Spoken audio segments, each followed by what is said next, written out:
like Newcastle because it's beautiful, nice. Here are a lot of people you can meet, international and yeah, interesting.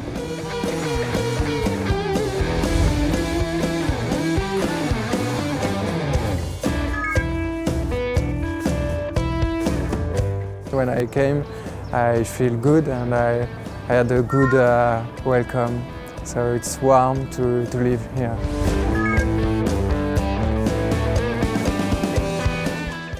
Here just English. I choose this city because there is no people who speak Russian, and that's good.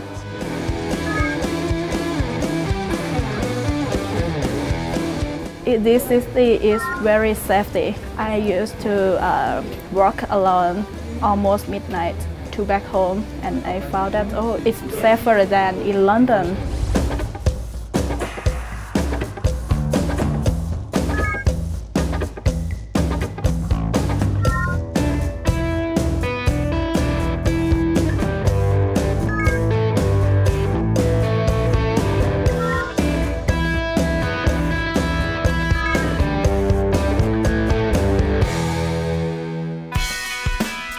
Well, welcome to International House. We're an English language school. We also teach other languages as well. We're in the heart of Newcastle-upon-Tyne.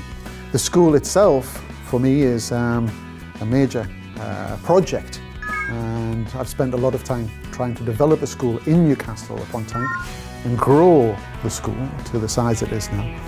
It seems to me it's a wonderful city for international students. I'm not sure about pronunciation. That's okay. Elias? Yeah. Yes, he is Elias. And where does he come from? Kazakhstan. Yes, because do you remember, first lesson, I had no idea where Elias came from. And you didn't know. We didn't know where Kazakhstan was. Kazakhstan is in Central Asia.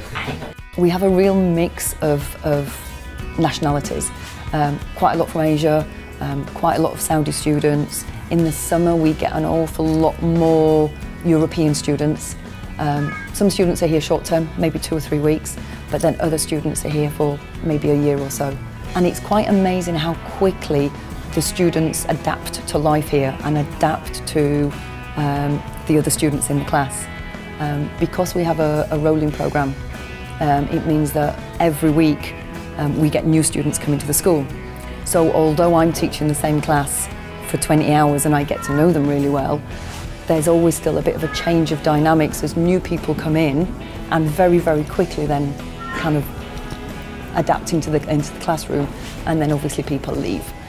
Well, you speak lots of languages, don't you? I remember. 5 languages? Yes. Can you tell the class again? Russian, Kazakh language, Turkish language, English and a little bit Chinese. That's amazing. You can talk easy. We try to cater for individual students as much as possible, so we kind of break the courses down like Lego blocks in a sense. So some students come for just morning classes, some come for afternoon, some do morning and afternoon.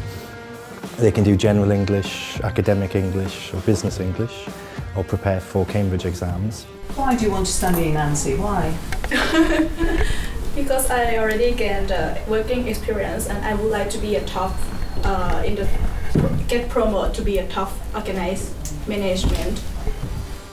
And we also have an hour of PSP, which is Personal Study Programme, and that's an extra hour each day where students can focus on a particular aspect of what they want to learn or practice. Could be grammar, could be exam preparation, speaking, it depends on them.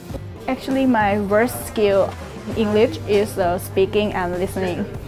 If I study just only in classroom, in the morning class or afternoon class, we can practice all of the skills, but it's not specific in my worst skill.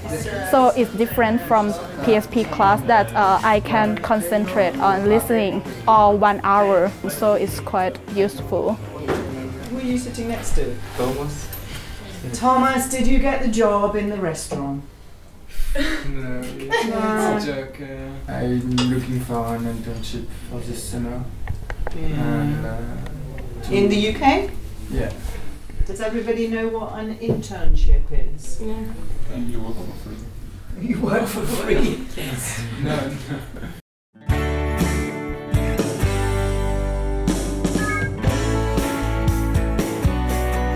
Internship is some kind of work placement. I get to know the work that is done here at Oxfam. Oxfam is a charity organization. Yeah, I decided to take part in it because I want to improve my English and to learn how the work is done here in England, to get some international experience, because I want to study economics later on when I get back home. And I think it's a good opportunity to do that. Yeah. I'm going out tonight with the friends. We are going to the pubs or somewhere else to see the old buildings or monuments of Newcastle. We always have activity together. Going to Edinburgh, going to Liverpool, going to Durham, going to another place to visit. It's enjoyable.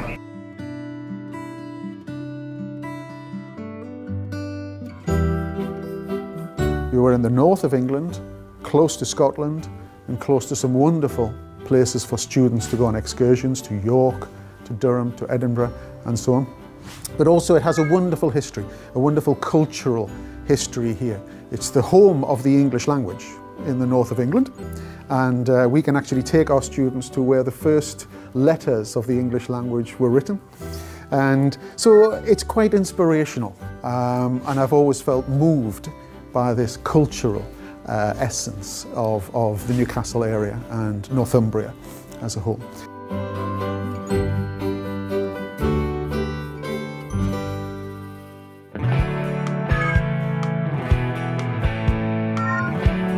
Hello. Hello. This is my classmate. Hello. My name is Las. I'm from Kazakhstan. I'm Barbara. Nice to meet you. Hello. I think for a lot of students, they really gain a lot from being in a homestay because they are interacting more with an English family. So they're seeing how English people live, they're having more natural conversations over breakfast, over dinner. They build a relationship up. So I think it's really nice to see people living, you know, in a natural environment.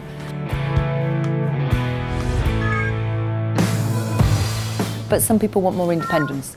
They want to be able to cook their own food and come and go, you know, in a more freer manner. So Charlotte House and the self-catering accommodation we've got works for some people as well. Also, some people that are here, when they're here for a long time, they rent their own flat. So they get the full experience of having to pay bills and dealing with local organisations and stuff. So it's whatever works. As a place to live, Newcastle is a fantastic place because it's a city, but it's quite small, so it's manageable. I noticed that students come here and within a week they feel at home. Another thing is the people in Newcastle are so friendly, they're so talkative. The football is fantastic. There is a stadium 5 minutes walk from the school and you can get tickets. And they're relatively cheap. There is also the Baltic Gallery, which is an old warehouse or mill, something like that, which is now a gallery, and it's a fantastic architecture and great art as well. There's also the Sage, if you like music, which is in Newcastle had a lot of money put into it around about the millennium, which gave the city a lot more arty things. So I think this is a great location. I improve a lot, and if someone asks me what is the best way to learn English, I will say go in England to study English in International House Newcastle. I think it will help me, yeah, definitely, because developing myself. Every day you learn something new and it's really nice, really exciting. I'm very happy to study here because our teacher is very nice, very wonderful. I will recommend to everybody to come here, exactly to this city, because this city is really nice and you can spend really enjoyable time here. And International House for me is still, after 23 years, an inspiration. We try to see International House Newcastle as a holistic experience. So it's not just about learning English, it's not just about seeing castles and monuments and going to Scotland, it's about a human experience. But we like to think that we take care of the whole human being. and not just the head.